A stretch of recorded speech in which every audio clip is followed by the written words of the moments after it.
분노 하나가 나라 전체를 망칠 수도 있습니다. 왕의 명령을 거역하는 자는 모두 죽음으로 다스릴 것이다. 연산군의 목소리가 조정에 울려 퍼지던 그날 신하들의 눈빛이 달라졌습니다. 공포가 아니었습니다. 그것은 이미 마음을 접은 자들의 눈빛이었습니다. 그들은 그가 미쳤다고 했습니다. 폭군이라 불렀습니다. 그런데 이런 상황이 벌어진 데에는 아주 충격적인 이유가 있었습니다. 어머니에 대해 처음 들은 것은 5살 때였습니다. 전하, 대전마마께서는 병으로 세상을 떠나셨습니다. 그게 전부였습니다. 병으로 죽었다. 연산군은 그렇게 배웠고 그렇게 믿었습니다. 하지만 궁궐 어디에도 어머니의 흔적은 없었습니다. 초상화도 위패도 심지어 이름조차 제대로 불리지 않았습니다. 그는 계모 정현왕후의 품에서 자랐습니다. 총명하다는 칭찬을 들었고 학문에도 흥미를 보였습니다. 7살에 세자로 책봉되었습니다. 아버지 성종은 특별히 허침, 서거정, 조지서 같은 대학자들을 스승으로 붙여주었습니다. 하지만 연산군은 그들이 가르치는 유학이 따분했습니다. 이제 그런 것은 잡기입니다. 그가 그렇게 말하면 스승들은 당황했습니다. 허침은 부드럽게 달랬지만 조지서는 화를 냈습니다. 자꾸 그러시면 상감마마께 고하겠습니다. 연산군은 더 새로운 것을 원했습니다. 유학자들이 그리는 세상이 아닌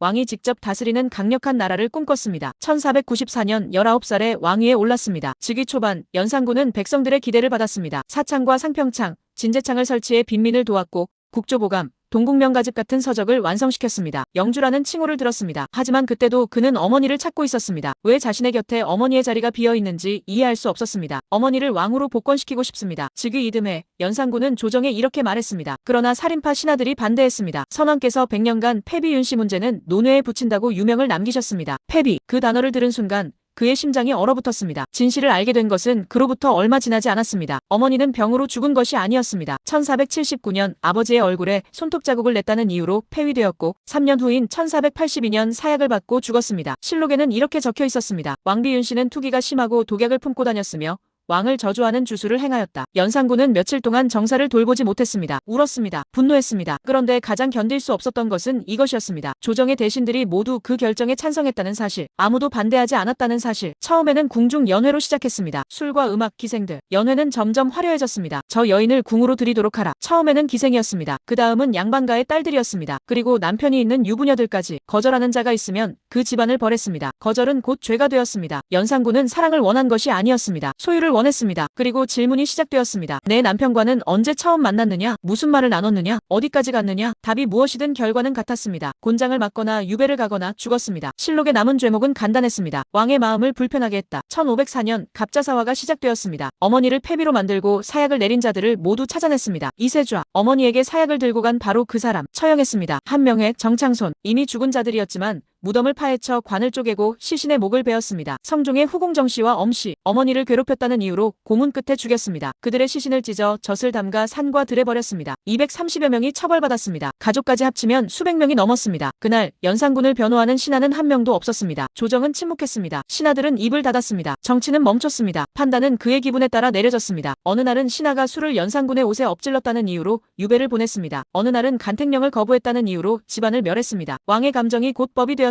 1506년 9월 1일 한밤중 훈련원에서 군대가 모였습니다. 박원종, 성희안, 유순정이 이끄는 군대였습니다. 그들은 창덕궁을 포위했습니다. 궁을 지키던 군사들은 모두 달아났습니다. 아무도 연산군을 지키지 않았습니다. 내시를 통해 전해진 말이었습니다. 대보를 내놓으시고 동궁으로 거처를 옮기시옵소서. 연산군은 저항하지 않았습니다. 다음 날 아침 반정군은 경복궁에 들어가 정현왕후를 찾았습니다. 전하께서 군도를 잃으셨습니다. 진성대군을 왕으로 옹립하고자 하옵니다. 정현왕후는 허락했습니다. 연산군의 이복 동생이 왕이 되었습니다. 중종, 연산군은 강화도 교동으로 유배되었습니다. 실록은 연산군을 이렇게 기록했습니다. 연산군 폭군이자 색군, 조선 역사상 가장 미친 왕. 모든 책임은 그의 이름 아래 묶였습니다. 하지만 실록을 자세히 보면 알 수 있습니다. 그의 명령을 실행한 사람들, 침묵한 사람들, 눈을 감은 사람들은 대부분 처벌받지 않았습니다. 오히려 그들 중 일부는 전국 공신이 되어 더 높은 자리에 올랐습니다. 연산군은 유배지에서 2달을 더 살았습니다. 1506년 11월 6일 30살의 나이로 죽었습니다. 그가 죽은 뒤에도 조선은 계속되었습니다. 사화는 계속되었고 권력 다툼은 멈추지 않았습니다. 과연 이 이야기의 책임자는 그 한 사람이었을까요? 감정을 통제하지 못한 권력은 반드시 무너진다고 실록은 기록했습니다. 하지만 그 권력을 만든 구조는 무너지지 않았습니다. 지금도 반복되는 권력의 구조에 대한 경고입니다. 감정을 통제하지 못한 권력과 그 곁에서 침묵한 조직 중 과연 누가 더 큰 책임을 져야 했을까요?